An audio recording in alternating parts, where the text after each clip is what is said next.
Terus Mas Bagus, Apalagi di minggu ini ada apa lagi sih gitu yang lagi happening gitu? kayaknya masih ini ya, badai PHK masih terus berlanjut nih. Iya, Walaupun katanya Amerika nggak jadi resesi tuh. Iya, apa ya? Walaupun di Indonesia juga katanya tidak terdampak, ekonominya baik-baik aja gitu ya. Iya. Terus habis itu juga bahkan tumbuh gitu. Tapi kok perusahaan-perusahaan gede-gede gitu malah pada mengurangi pegawai gitu ya. Dan yang baru-baru ini yang cukup menghebohkan itu adalah, ya sebenarnya bukan baru-baru ini, JD.id resmi gitu ya mengakhiri operasinya mereka di Indonesia per bulan ini ya akhirnya.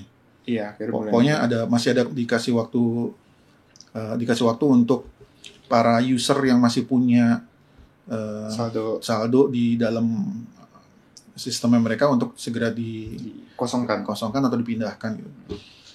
Jadi ya, dan mereka masih tetap melayani transaksi jual beli ya selama mereka masih beroperasi ya.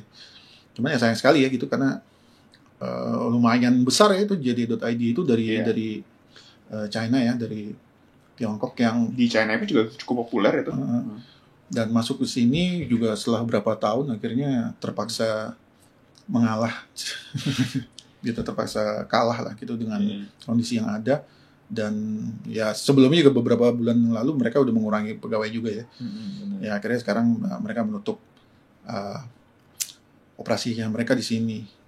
Dan nggak cuma JD.id gitu, ada juga yang baru tadi pagi sih saya baca itu tentang Zomato. Tahu Zomato nggak? Cuma buat nyari-nyari restoran gitu ya. Nah itu Zomato tuh dulu kita pakai untuk nyari. Ini kita lagi pergi ke tempat baru yang kita nggak familiar gitu. Di sini ada tempat makan apa ya? Kita cari pakai aplikasi ya. Aplikasinya itu Zomato itu, dan cukup membantu karena dia bisa ngasih tahu di sini ada makanannya ini, menunya ada ini, harganya segini, terus review usernya terkait tempat makan itu sekian gitu. Itu dulu. Iya. Sekarang kayaknya lebih gampang pakai Google. Iya, pada waktu itu tidak ada yang bisa memberikan informasi itu selain dia gitu ya. Walaupun sempat ada juga seperti aplikasi apa tuh yang hijau-hijau itu, yang warnanya hijau-hijau itu juga sempat kepakai juga karena mirip-mirip, sampai akhirnya sang raksasa si Google menyertakan semuanya itu di Google Maps-nya gitu. Iya. Sehingga nyari tempat makan ya udah buka Google Maps doang. Iya, lebih gampang sih sebenarnya. Langsung kelihatan di peta posisi-posisinya. Review, menu. Klik langsung udah ada tab-tabnya ya. Ada rating lagi. Nah, iya. Jadi ya uniqueness-nya Zomato akhirnya hilang. Nggak bisa bersaing sih. Ditambah lagi kalau ngomongin review gitu ya, atau mulut ke mulut, jadi kalau informasi dari mulut ke mulut atau katanya gitu ya. Sekarang lebih kuat dan lebih banyak orang yang percaya itu lewat Instagram.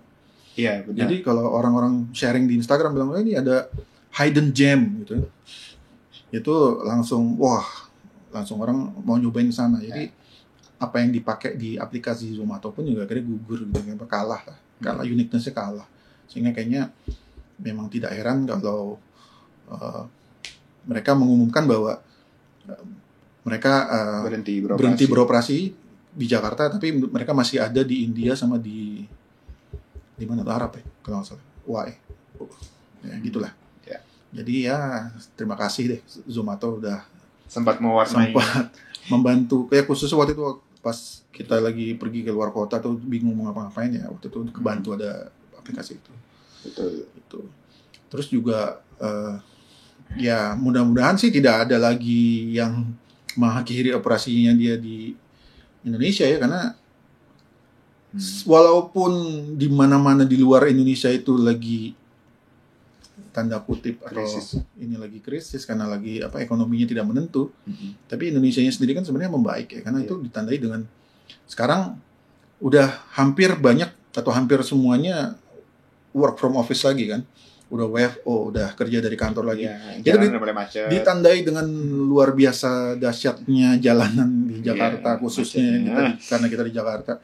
Tapi kayaknya nggak cuma Jakarta, kayaknya kota-kota besar yang sebagian kota besar sih tempat pusat ekonomi udah udah bergeliat lagi. Udah seperti sebelum pandemi. Ya, bahkan kemacetannya melebihi sebelum pandemi gitu, karena semuanya masih tidak semuanya menggunakan kendaraan umum, karena masih takut-takut lah ya sama si Mas Covid itu gitu.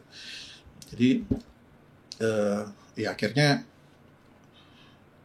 dengan ekonomi yang membaik ini kayaknya rasanya kita kan sempat di tahun sebelum pandemi kan sempat dinobatkan sebagai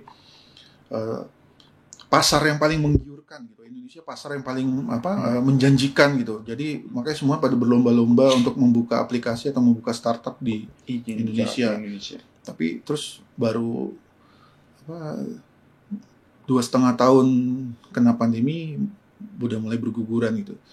Dan ya mudah-mudahan ini juga memberikan peluang untuk pemain-pemain baru untuk tampil lagi gitu, jadi untuk menggantikan yang pergi, memberikan